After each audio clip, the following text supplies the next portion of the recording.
Looking back at his life, it seemed to him that he had been struggling all the time to dam a flood, which, whenever he had checked it, had broken through at a new place, setting him his work to do again. It was the flood of force majeure. During the earliest days before his marriage, he had tried to match strength with strength in his battles against the Gaelic Confederation, only to find that two wrongs did not make a right.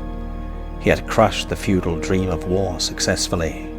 Then, with his Round Table, he had tried to harness tyranny in lesser forms, so that its power might be used for useful ends. He had sent out the men of might to rescue the oppressed and to straighten evil, to put down the individual might of barons, just as he had put down the might of kings. They had done so, until in the course of time the ends had been achieved, but the force had remained upon his hands unchastened. So he had sought for a new channel, had sent them out on God's business, searching for the Holy Grail. That too had been a failure, because those who had achieved the quest had become perfect and had been lost to the world, while those who had failed in it had soon returned no better. At last he had sought to make a map of force, as it were, to bind it down by laws. He had tried to codify the evil uses of might by individuals, so that he might set bounds to them by the impersonal justice of the state. He had been prepared to sacrifice his wife and his best friend in the impersonality of justice. And then, even as the might of the individual seemed to have been curbed, the principle of might had sprung up behind him in another shape, in the shape of collective might of banded ferocity, of numerous armies, insusceptible to individual laws. He had bound the might of units, only to find that it was assumed by pluralities.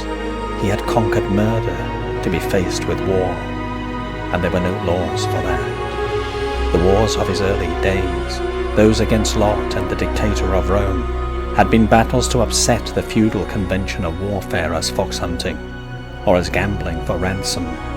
To upset it, he had introduced the idea of total war. In his old age, this same total warfare had come back to roost as total hatred, as the most modern of hostilities. Now, with his forehead resting on the papers and his eyes closed, the king was trying not to realize. For if there was such a thing as original sin, if man was on the whole a villain, if the Bible was right in saying that the heart of men was deceitful above all things and desperately wicked, then the purpose of life had been a vain one. Chivalry and justice became a child's illusions if the stock on which he had tried to graft them was to be the thrasher, was to be the Homo ferox instead of Homo sapiens.